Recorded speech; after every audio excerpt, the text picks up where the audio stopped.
पाकिस्तान ने south Africa को 2-1 से ओडीआई सीरीज जो वो हरा दिए।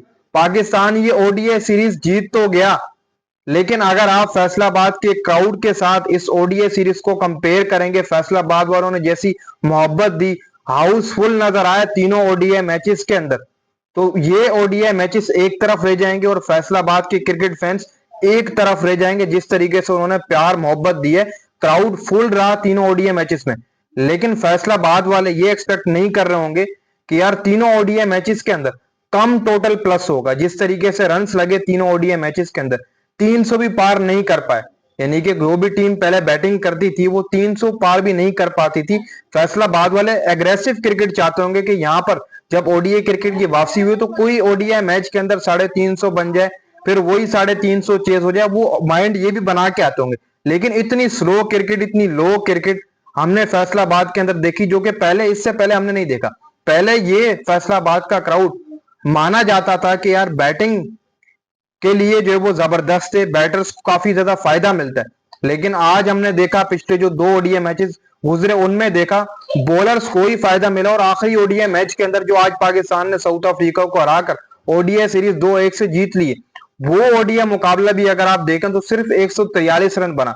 मतलब साउथ अफ्रीका पूरे 40 ओवर्स भी नहीं खेल पाई, और साउथ अफ्रीका ने टॉस जीतकर बैटिंग करने का फैसला किया था। लेकिन फिर भी साउथ अफ्रीका ये ओडीआई मैच भी हार गई और ओडीआई पूरी सीरीज हार गई। देखो, अगर आप एक माइंड बनाकर आते हैं कि यार पिच कैसी निकलेगी, तो फैसलाबाद की पिच का किसी को भी नहीं पता था। आप टॉस जीत रहे हैं, कभी बॉलिंग कर रहे हैं, कभी बैटिंग कर रहे हैं, किसी को भी एडवांटेज नहीं मिल रहा।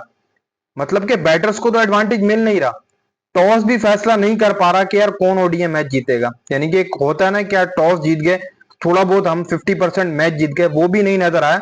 अगर होता तो साउथ अफ्रीका आज टॉस जीतकर पहले बॉलिंग करता, वो चेस की तरफ जाता। हाँ, हालांकि पिछला ओडीआई मुकाबला में साउथ अफ्रीका चेस किया 40 ओवर्स के अंदर, जाकर बहुत जल्दी चेस कर लिया था साउथ अफ्रीका ने, वो टोटल अगर आपने देखा होगा।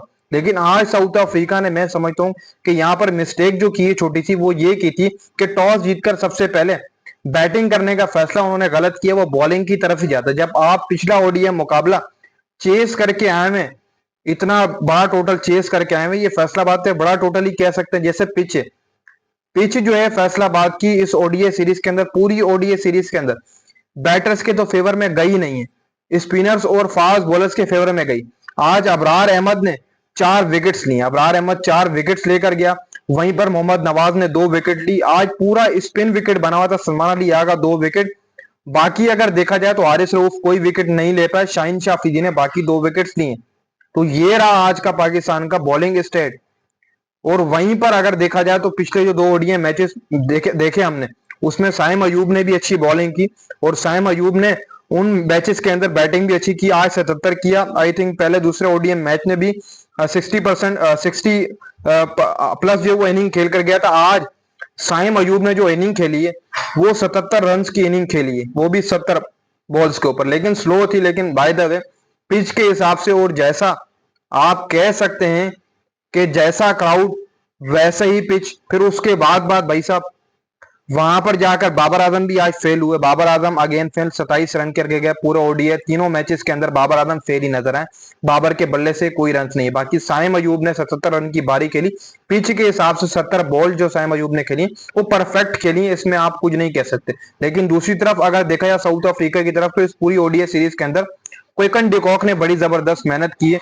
पिछले जो 2 ओडीआई मैचेस गुजरे उनमें कमाल की जो वो बैटिंग करके दिखाई। जब वो कम बैक करके आया तो उन्होंने दिखाया कि भाई कम बैक करके भी मैं आपसे आगे हूं। लेकिन पाकिस्तान ने साउथ अफ्रीका को ओडीआई सीरीज हरा दी है, ये भी अच्छी बात है। लेकिन जो हम चीज एक्सपेक्ट कर रहे थे वो ये था कि यार हमारे जो बैटिंग फेलियर्स हैं वो बहुत ज्यादा बड़े हुए हैं। वो तो पहले ही बड़े हुए थे, फिर पिच जब बॉलिंग विकेट निकल आई तो वहां पर पाकिस्तानी बैटर्स भी नहीं टिक पा रहे थे। ये बात हकीकत है, अगर आपने इस ओडीआई सीरीज में देखा होगा। वहीं पर अगर थोड़ा सा भी मैं कहता हूं कि एडवांटेज होता, बैटिंग साइड को थोड़ा सा और होता, तो South Africa, Quinton de Kock जिस तरीके से उनके बैटर्स हैं, वो पाकिस्तान को ये सीरीज भी हरा सकते थे। लेकिन पाकिस्तान ऐसे बच गया कि हमारे पास स्पिनर्स काफी जबरदस्त ओवरऑल परफॉर्म करते हुए आ रहे हैं। फिर स्पिन विकेट निकल आया आखिरी ओडीआई मैच के अंदर। पिछले 2 ओडीआई मैचेस गुजरे, फिर शाहीन की कैप्टनसी का ये डेब्यूट आप कह सकते हैं कि ये डेब्यूट विनिंग सीरीज थी शाहीन शाह अफरीदी की। अब जो पाकिस्तान की अगली सीरीज है वो है श्रीलंका के खिलाफ। पहले 3 ओडीआई मैचेस पे ट्राई सीरीज है पाकिस्तान, जिम्बाब्वे, श्रीलंका। हाँ, श्रीलंका के अगेंस्ट आपको काफी ज्यादा मजा आने वाला है, क्योंकि जो श्रीलंका का स्क्वाड आ रहा है वो बहुत ही टफ स्क्वाड लेकर आ रहे हैं।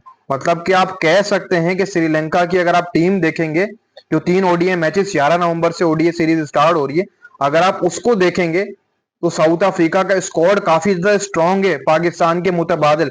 अगर आप कंपैरिजन भी कर लें तो देखें उनके पास बहुत ऑप्शन है और वो फेवरेट भी हैं ओडीआई सीरीज जीतने के लिए। तो अगली जो ओडीआई सीरीज है वो देखने में बहुत मजा आएगा, पाकिस्तान वर्सेस श्रीलंका। वो पहला ओडीआई मैच 11 नवंबर को रावलपिंडी के अंदर खेला जाएगा, और रावलपिंडी की विकेट तो आप सबको पता है कि बैटिंग फ्रेंडली विकेट होती है, पूरे तरीके से बॉलर्स को फायदा नहीं मिल पाता है। लेकिन मैं समझता हूं कि ये स्पिन ट्रैक की तरफ पाकिस्तान क्रिकेट बोर्ड जा चुका है कि अब ओडीआई T20 में भी स्पिन ट्रैक जो बनाना शुरू कर दिए। तो पाकिस्तान ने 2-1 से साउथ अफ्रीका को ओडीआई सीरीज जो वो हरा दी है।